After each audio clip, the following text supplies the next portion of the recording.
Campina Grande, terça-feira, 8 de outubro. Hoje comemora-se o Dia do Nordestino.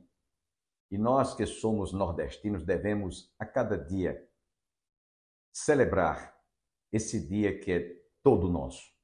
Afinal, o nordestino é um povo guerreiro, é um povo bravo, é um povo destemido, corajoso. O sertanejo, principalmente, o agricultor que lavra a sua lavoura todos os dias para que o mantimento esteja em nossas mesas. O povo nordestino é um povo que realmente é desbravador. Cidades como São Paulo, Rio de Janeiro, Brasília, Belo Horizonte, onde receberam muitos nordestinos que emigraram para as cidades do sul do país, eles têm contribuído em muito para o crescimento, para o desenvolvimento. Se você chegar em São Paulo e perguntar, a maioria daqueles que residem em bairros, certamente muitos deles vão declarar que são oriundos do Nordeste. Portanto, nesse dia do nordestino, nós devemos agradecer pela vida destes desbravadores, desses homens valorosos que realmente contribuíram e têm contribuído muito para o crescimento e o progresso da nossa nação, em especial no sul do país. Dentro de instantes estaremos ouvindo o pastor Levi Porto de Moraes trazendo uma palavra muito importante sobre o tema Faltou Vinho. Você deve estar com seu coração aberto para realmente receber esta palavra dentro de mais alguns instantes. Ouviremos também ainda o reverendo Hernandes Dias Lopes falando sobre paz e como o mundo precisa de paz. As nações precisam de paz. Nós estamos vendo e acompanhando esta guerra lá no Oriente Médio, além do que já vem acontecendo entre a Rússia e a Ucrânia. Então, nós precisamos de orar para que haja paz no mundo, para que haja paz entre as nações, para que haja paz na família, porque há muitas famílias que estão vivendo num verdadeiro pé de guerra. Por isso eu convido você agora para que juntos oremos e em seguida você ficará com o reverendo Hernandes Dias Lopes trazendo o tema sobre cultivando a paz. Mas antes, oremos.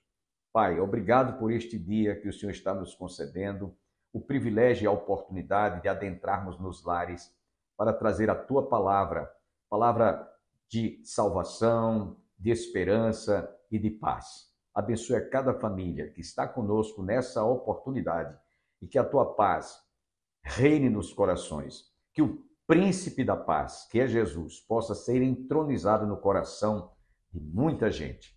Essa é a oração que nós te fazemos em nome de Jesus.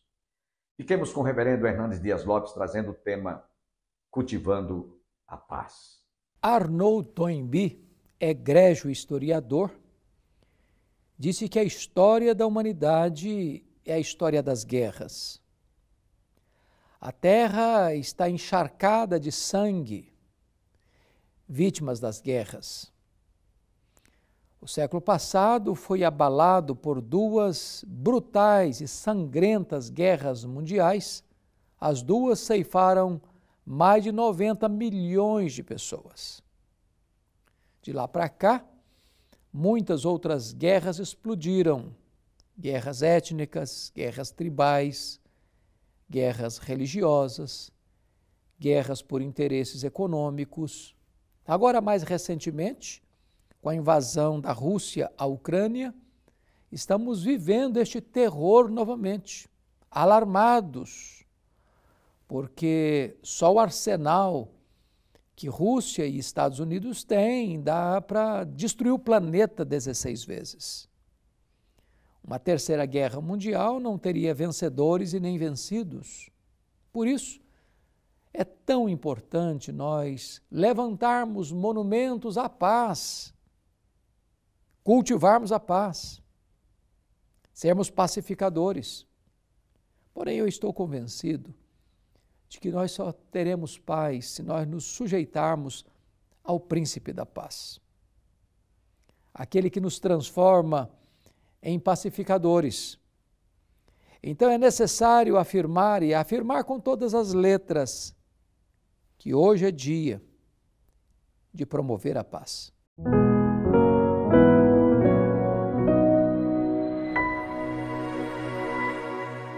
Evangelho segundo escreveu São João, capítulo 2, a partir do versículo 1. Quando você encontrar, diga amém.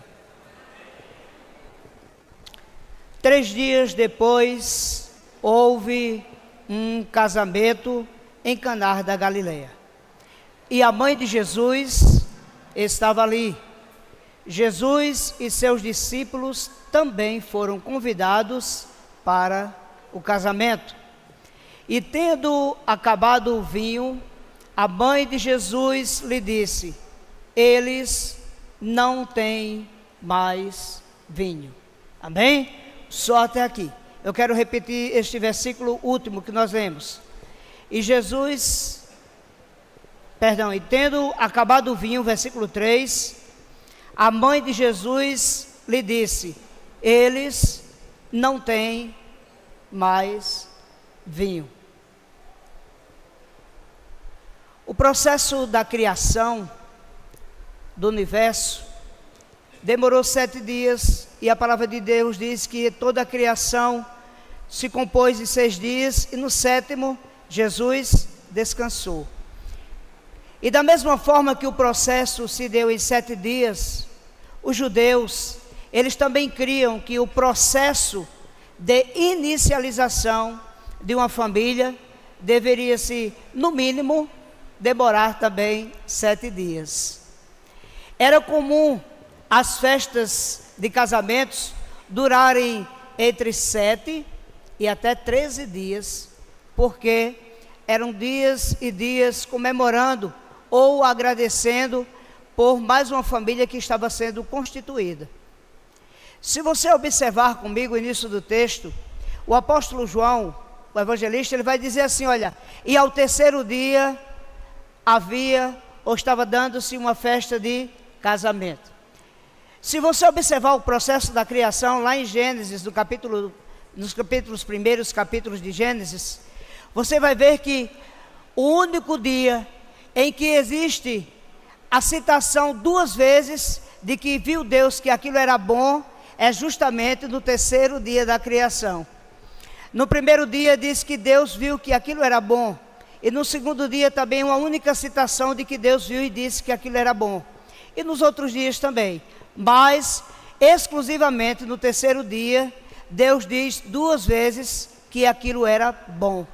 E por haver 2 vezes Deus dito que no 3º dia aquilo era bom, as festas de casamento geralmente começavam ao 3º dia, porque eram bom 2 vezes, e eles julgavam que por ser dito que era bom 2 vezes, e Deus ter falado isso, era um dia de sorte, o 3º dia, porque Deus tinha tratado 2 vezes que aquilo que tinha acontecido no 3º dia era muito bom.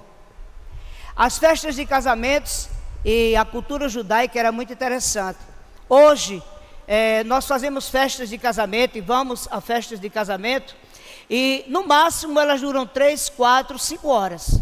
Quando uma festa de casamento, a recepção dura 4, 5 horas, nós já dizemos assim: que festão, ou festa boa. A festa foi muito boa, durou demais, se estendeu aí pela madrugada. Não é mesmo assim?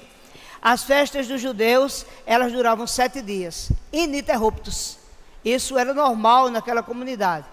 E ainda existe uma outra peculiaridade que me chama a atenção em relação à questão da cultura judaica. E eu quero pensar com você nessa noite um pouquinho.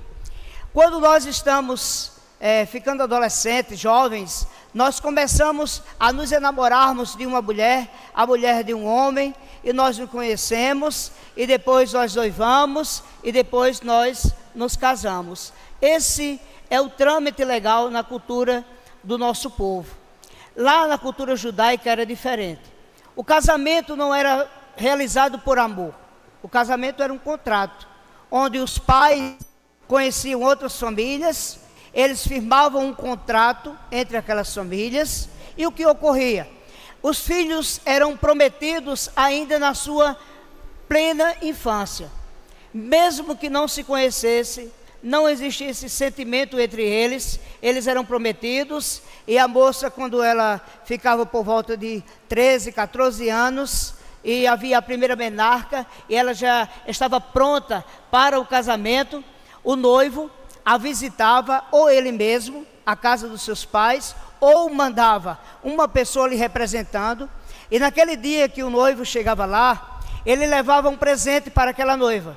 Ele levava ou um anel, ou ele levava um bracelete, uma pulseira, ou ele lhe dava um colar. E a partir daquele dia, a ser entregue aquele presente, ele voltava para casa e ele tinha 1 ano para construir a casa. Como se diz, quem casa, quer casa. E na cultura judaica não é diferente. Eles acreditavam que para que você pudesse casar, você precisava ter a sua casa. E o noivo deixava ali aquele presente, ele voltava, e a partir daquele dia, aquela moça estava desposada. Ela estava noiva daquele jovem, até que ele voltasse para o dia do casamento. E aquele noivo saía e ele ia trabalhar, ia construir a sua casa, e 1 ano depois era marcada a data do casamento. E agendado a data do casamento, o noivo já tinha construído a sua casa, e o casamento era feito na casa do noivo. Aí tem algumas coisas desse texto aqui que eu acho lindo, queridos. Veja bem, se você observar comigo, você vai ver que naquele dia em que a noiva ia casar com o noivo, ela vinha, ela estava com um véu que cobria o seu rosto, isso era normal, natural na cultura judaica, e acompanhada com ela vinham 10 virgens. E naquele momento em que ela chegava, e era o primeiro dia da festa, o seu noivo descobria-lhe o véu, via o seu rosto pela primeira vez. E se ela fosse bonita e do seu agrado, glória a Deus. E se não fosse, glória a Deus também, viu? E o fato é que ele lhe dava, a princípio, ela dava uma volta no noivo, ela circulava ele, e ele lhe oferecia uma taça de vinho. No primeiro dia ela circulava uma vez o seu noivo, e ele lhe oferecia uma taça de vinho, e ela lhe oferecia também uma taça de vinho. Porque o vinho, daquele contexto, simbolizava e expressava o quê? Alegria. Era um momento íntimo do casal, era um momento único na vida daquele casal, que estava se conhecendo, e estavam naquele momento começando a contrair matrimônio, e estavam para sempre ligados pelo ato do casamento. E no segundo dia, a noiva vinha, oferecia outra taça de vinho àquele noivo, e ela circulava ele 2 vezes. E no terceiro dia, ela lhe dava uma taça de vinho, e ele também oferecia outra taça de vinho, e ela circundava ele 3 vezes. E assim sucessivamente, até o 7º dia, onde ela lhe oferecia uma taça de vinho, e fazia 7 voltas ao redor do seu noivo, concluindo assim o último dia do enlace matrimonial, e os noivos saíam para a lua de mel, que não demorava 3 ou 4 dias, mas demorava 365 dias, 1 ano de lua de mel. As festas naquela época eram festas enormes, com muitas pessoas. Para que os irmãos tenham uma ideia, tem algo no texto que está lá contido, que está implícito, e talvez você não tenha prestado atenção nisso, mas diz que ali naquela casa existia, num canto, na parede reservada, 6 metretas. Se você entender, você já ouviu falar sobre metretas ou talhas de pedras, eram recipientes que cabiam entre 100 a 120 litros de água em cada metreta daquela. Por que se colocava as metretas dentro das casas onde ia haver o casamento? Todos os convidados, todas as pessoas vinham de longe. E naquela época, queridos, não havia avião, não tinha trem, não existia carro, não existia moto. A maioria dos convidados vinham a pés, e aquelas metretas, elas estavam cheias com águas da purificação. O que era isso? Cada um daqueles convidados que chegava à porta da casa, ele ia lá na metreta, ele pegava água com um recipiente, ele lavava as suas mãos, lavava os seus pés, e ele estava purificado para entrar na casa do noivo, onde aconteceria a festa. Então, se nós observarmos que cada metreta daquela tinha aproximadamente 100 a 120 litros, e eram 6, nós teríamos no mínimo mais do que 600 ou 700 convidados numa festa como essa que Jesus tinha sido convidado. Então nós observamos que era uma festa de grande porte. E cá para nós, queridos, nós fazemos hoje um aniversário, um bolinho para o filho, um casamento, e a gente convida 50, 100 pessoas, e para dar comida a esse povo já dá muito trabalho. Porque despende, queridos, de um buffet, de pessoas que estejam preparados para servi-los, para fazer com que nada aconteça e nada falte. E na cultura judaica, irmãos, faltar vinho, e vinho era o principal elemento da festa, do casamento, faltar vinho era algo gravíssimo, era algo que era inconcebível. Não se podia faltar vinho numa festa de casamento, podia-se até faltar comida, mas vinho não podia faltar, porque o vinho era a representação, a representatividade de que naquela casa, durante aqueles dias, estava havendo alegria em abundância. Então acontece que era tão grave o faltar vinhos, para que vocês entendam, que se por um acaso faltasse vinho e não tivesse mais vinho antes de terminar a festa, o pai do noivo e o noivo eram processados, e o pai da noiva podia automaticamente romper o contrato que tinha sido feito daquele casamento. Então era algo muito grave faltar vinho, porque nós olhamos o texto e parece que é uma coisa muito simples, olha, faltou vinho. Mas irmãos, se você observar, eram 700, 800 pessoas que estavam ali, a festa era muito grande, e a gente fica pensando, mas por que falta vinho numa festa desse porte? Será que o noivo não tinha condições? Ora, queridos, a festa acontecia na sala da casa do noivo, e uma sala para caber 700, 800 pessoas, tem que ser uma senhora casa, eu diria uma mansão, tem que ter um espaço muito grande para se receber tantos convidados, não é assim? Então, aquele jovem, aqueles pais daquele jovem, não eram pessoas de baixas condições financeiras, eles tinham condições. E para que vocês entendam, nas festas judaicas, quando as famílias não tinham tantas condições, os próprios familiares eram quem serviam os convidados. Mas, se você observar o texto junto comigo, você vai observar que existia ali um mestre-sala, e o mestre-sala só era responsável pelo buffet e pelas pessoas, pela equipe que estaria servindo. Logo, nós entendemos que aquele homem era um homem de posse e tinha se convidado naquela época um dos maiores buffets para que se tivesse comida e bebida em abundância. Porém, igual na nossa vida, coisas inesperadas podem acontecer. E uma coisa me chama a atenção, porque eu pensei comigo meditando nesse texto. Olha, como é que você faz festa para 700, 800 pessoas? Você sabe que aquilo ali vai durar no mínimo 7 dias. E como é que você não se prepara com vinho suficiente para isso? E eu comecei a pesquisar na cultura judaica, e eu vi uma coisa muito interessante.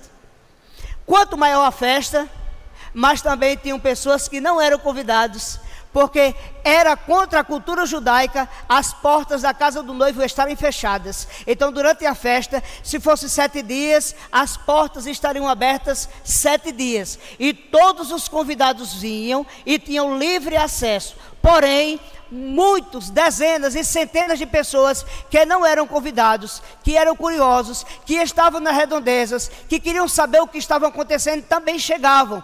E era-se dado uma ordem para que aquelas pessoas que não tinham sido convidadas pelo noivo, elas não adentrassem a sala, mas ficassem num canto da sala encostadas na parede. Então, quando as pessoas e as pessoas serviçais passavam servindo aquelas pessoas, os que estavam encostados na parede já se sabia que não eram convidados. Eles estavam ali porque queriam ter ido.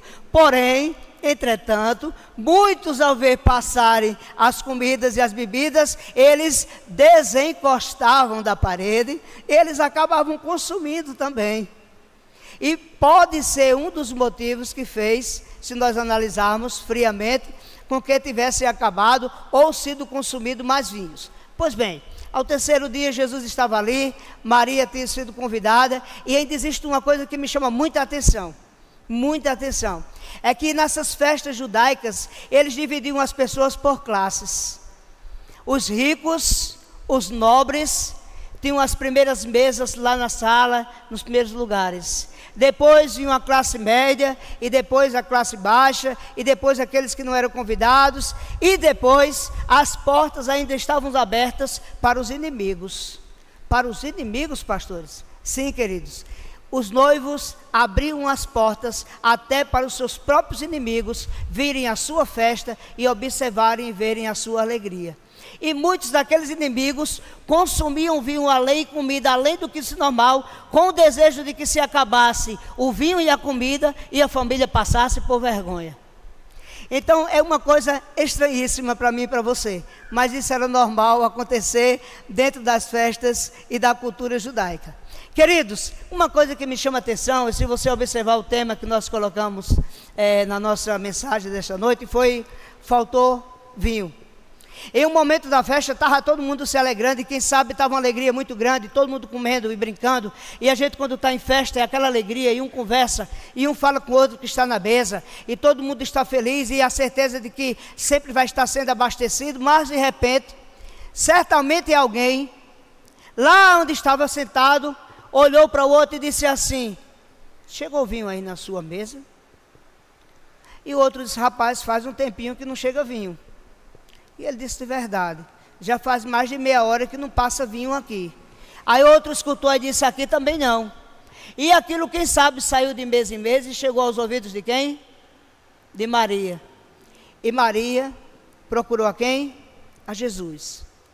Aí me chamou outra coisa muita atenção, da certeza que existia no coração de Maria de que Jesus podia fazer alguma coisa, embora ela nunca tivesse presenciado Jesus fazer nenhum milagre, nada de extraordinário, porque Jesus era um homem que andava com discípulos, pregava a palavra, mas nenhum milagre, pois os registros bíblicos históricos dizem que a transformação da água em vinho foi o primeiro milagre que aconteceu no ministério de Jesus. Nós entendemos, queridos, que em todas as coisas existe um propósito. Eu falei para vocês que faltou vinho naquela festa porque está escrito. E quando Maria chega e ela procura Jesus, certamente ela procurou com a autoridade ou com o pensamento de uma mãe. E quando uma mãe procura um filho, geralmente ela espera ser o quê? Atendida. Então Maria vai e diz para Jesus: olha, Jesus, quem sabe ela diz assim: meu filho, venha cá, chegou aos meus ouvidos, você está acreditando? Faltou o vinho. Isso vai ser uma vergonha. Isso vai ser uma desmoralização para essa família. E se Maria era convidada, se Jesus tinha sido convidado, era conhecido da família, porque só eram convidadas as pessoas conhecidas daquela família. E Jesus olha para Maria e diz assim: mulher, o que tenho eu contigo? Ainda não é chegada a minha hora. Se nós olharmos para esse texto friamente, nós diríamos, no mínimo, que Jesus teria sido desrespeitoso com a sua mãe pela forma que ele a tratou. Porém, se você observar comigo o termo hebraico, o termo original grego koiné, você vai ver lá que o termo é gnaikos. Ele não usa o termo apenas mulher. Esse termo aí é gnaikos, que quer dizer mulher respeitosa, mulher a quem eu honro, a quem eu quero bem. Descanse, ainda não é chegada a minha hora. E alguns autores vão dizer que Jesus diz isso para Maria, para que algumas pessoas também escutem. Ela escuta como se Jesus estivesse dizendo: não traga para mim uma responsabilidade que não é minha. Você está trazendo para mim resolver algo que eu não provoquei. Mas por que nós podemos pensar assim? Porque todos nós passamos por lutas e por dificuldades. E quando nós estamos passando por lutas, por dificuldades em nossa vida, a primeira pessoa por quem nós clamamos é por Jesus. E a verdade é, queridos, que 99,9%, eu arriscaria 100%, das coisas que nós passamos não foi provocada pelo Senhor, foram provocadas por nós mesmos.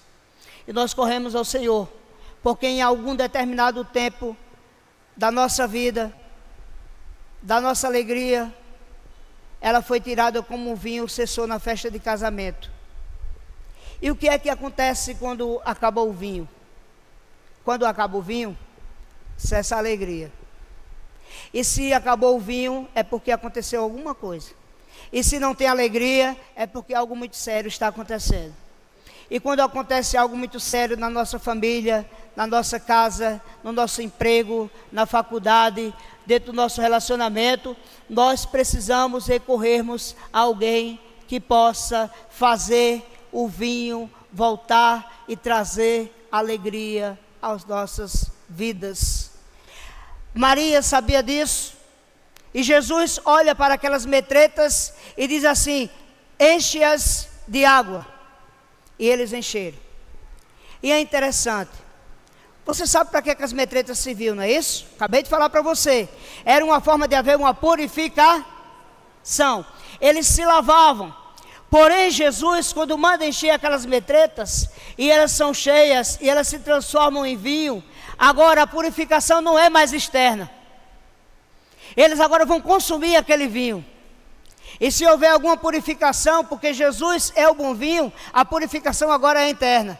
Então agora aquilo que era sem cheiro, aquilo que era sem sabor, aquilo que só servia para tirar a poeira dos pés, agora é o melhor vinho que tinha naquela festa, que vai alegrar os corações, que vai resolver o problema dos noivos, que vai tirar toda a vergonha, que vai fazer com que a festa continue, porque onde Jesus está, alegria em abundância. Onde Jesus está, o vinho não acaba, e se acabar, ele transforma algo em vinho para a glória e louvor do nome dele. Quem sabe os noivos estavam preocupados e olhando para o outro, dizendo: agora acabou tudo, nós vamos passar por vergonha, não existe mais o que fazer. Mas existe uma coisa, queridos, que aquele noivo fizeram, que me chamou muita atenção. Eles chamaram muitos convidados para a sua festa, mas eles foram muito inteligentes, porque eles convidaram Jesus para estar na sua casa. Bendito seja o nome do Senhor. Eles ali tinham uma garantia, que se algo por um acaso desse errado, Jesus estaria presente. Não somos impedidos de termos pessoas ao nosso derredor, não somos impedidos de termos amigos, de termos parentes, nem até mesmo os aderentes. Não somos impedidos de estarmos junto daquelas pessoas que nós amamos, que nós queremos. Porém, a prioridade na nossa casa, a prioridade dentro do nosso casamento, a prioridade na nossa vida, a prioridade dentro da nossa casa, na nossa escola, na faculdade, no emprego, nos nossos planos, é Jesus, é Jesus, é Jesus. Amanhã você está convidado a continuar conosco para a realização de mais um programa, Opção para a Vida. Espero que Deus tenha falado profundamente ao seu coração sobre este tema que o pastor Levi discorreu. Vamos encerrar o nosso programa ouvindo uma belíssima música interpretada pelo cantor Sérgio Lopes. E até amanhã, se Deus quiser.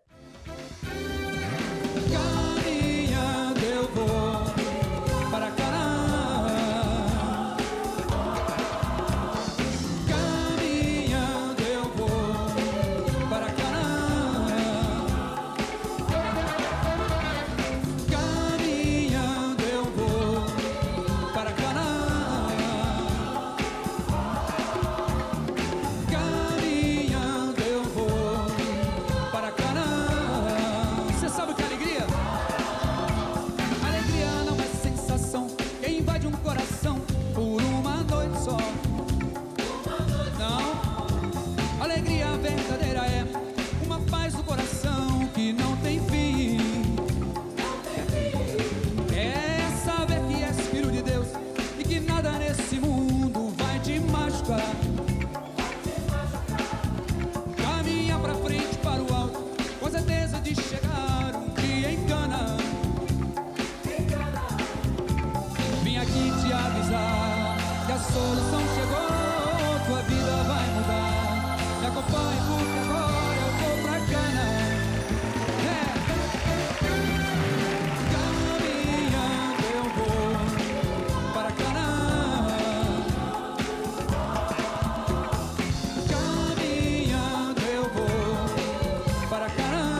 de chegar um dia em Canaã.